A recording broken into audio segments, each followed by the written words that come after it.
ഞാൻ ഉണ്ടാക്കാൻ പോകുന്നത് പയറുപ്പേരി. ഞാൻ അടുപ്പിൽ ഗ്യാസിൽ പാത്രം വെച്ചു. പാത്രം ചൂടായി.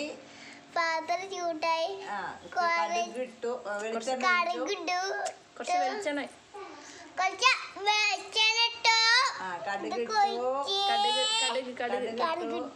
പച്ചമുളകിട്ടു. കരിവേപ്പിലിട്ടു.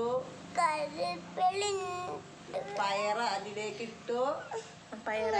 അങ്ങനെ തന്നെ പയറിട്ടു.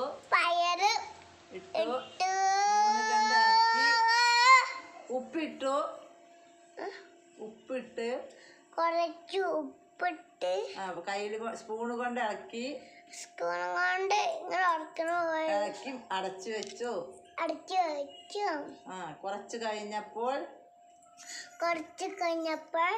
തുറന്നു നോക്കി അത് പയറുപ്പേരി റെഡി.